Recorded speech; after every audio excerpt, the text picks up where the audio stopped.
நேற்றைய தினம் சென்னை காவல்துறையிலிருந்து எனக்கு ஒரு அழைப்பு வந்தது. ஆம்ஸ்ட்ராங் கொலை வழக்கு சம்பந்தமாக என்னிடம் விசாரிக்க வேண்டும் என்று சொன்னார்கள். நான் இதற்காக என்று கேட்டபோது, இல்லை, உங்களிடம் சில கேள்விகள் கேட்க வேண்டும் என்று சொன்னதன் அடிப்படையில் இன்று 12 மணி அளவில் நான் ராஜரத்னம் ஸ்டேடியம் அருகில் உள்ள அவரது அலுவலகத்திற்கு சென்று அங்கு 12 மணி முதல் என்னிடம் விசாரணை நடத்தினார்கள். ரொம்ப மரியாதையாக நடத்தினாங்க. விசாரணை குழு ரொம்ப தெளிவாகவும் நேர்மையான விளக்கங்களை என்னிடம் சில விளக்கங்களை கேட்டார்கள். காரணம், நான் 2015 பார் கவுன்சிலில் பணியாற்றி வந்து 2024 தான் நான் ரிசைன் பண்ணிவிட்டு இப்போ வந்து வழக்கறிஞராக பணிபுரிந்து வருகிறேன். அந்த காலகட்டத்தில் வழக்கறிஞர்களின் செயல்பாடு எப்படி இருந்தது, வழக்கறிஞர்களுக்கு புகார் வந்தால் என்னென்ன நடவடிக்கைகள் எடுக்கப்படும், அங்கு யார் யார் என்னென்ன செய்வார்கள் என்பது குறித்து தெளிவாக கேட்டார்கள். இந்த திரு ஆம்ஸ்ட்ராங் அவர்களின் கொலை வழக்கு சம்பந்தமாக ஏதாவது தெரியுமா என்ற கேள்விகளும் என்னிடம் எழுப்பப்பட்டது. அதற்கு எனக்கு தெரிந்த விவரங்களை நான் அவர்களிடம் சொல்லியிருக்கிறேன். மற்றபடி வேறு இது சம்பந்தமாக இல்லாமல் வேறு கேள்விகள் என்னிடம் எதுவும் கேட்கவில்லை. இது எல்லாமே அந்த வழக்குக்கு சம்பந்தப்பட்ட வழக்கறிஞர்கள் செயல்பாடுகள் குறித்த கேள்வியாக தான் என்னிடம் இருந்தது. ஏன்னா நான் வந்து பார் கவுன்சில் செயலாளராக பணியாற்றுவதன் காரணமாக தான் இந்த அழைத்ததாக கூறினார்கள்.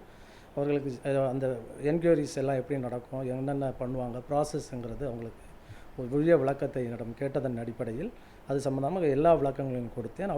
அவர்களுக்கும் வந்து முழு திருப்தியாக இருந்தது என்று கூறினார்கள். நானும் அவர்களுக்கு முழு ஒத்துழைப்பு அளித்தேன். மீண்டும் தேவைப்பட்டால் என்னை அழைப்பதாக கூறியிருக்கிறார்கள். இந்த வழக்கு சம்பந்தமாக எது இருந்தாலும் நான் மீண்டும் பல ஒத்துழைப்புகள் கொடுப்பதாக நான் கூறியிருக்கிறேன்.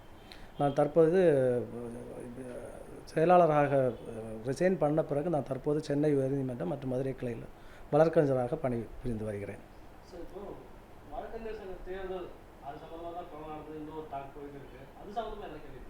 அது சம்பந்தமாகவும் என்னிடம் கேட்ட கேள்விக்கு நான் உரிய பதில் அளித்திருக்கிறேன்.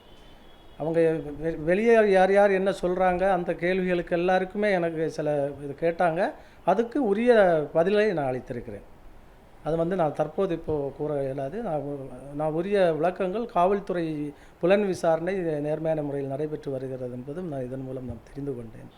இந்த வழக்கு நல்ல முறையில் சென்று கொண்டிருக்கிறவங்க தெரிந்து கொண்டேன். இல்லை, நான் என்கொயரி வந்து நான் போன உடனே உட்கார வச்சு எல்லாமே எனக்கு நல்ல மரியாதையான நம்ம பார் கவுன்சில் செக்ரட்டரிங்கிற முறையில் இருந்ததுனால அவங்க நல்ல முறையில் என்னை ட்ரீட் பண்ணாங்க. ஃப்ரெண்ட்லியாக தான் இருந்தாங்க. மற்றபடி எனக்கு எந்த ஒரு இதுவும் இல்லை. கேள்விகளும் அவங்களுக்கு அந்த ஏற்ற மாதிரி உள்ள கேள்விகள் தான் கேட்டாங்க. அதனால் எனக்கு இன்னும் எந்த இதுவும் கிடையாது.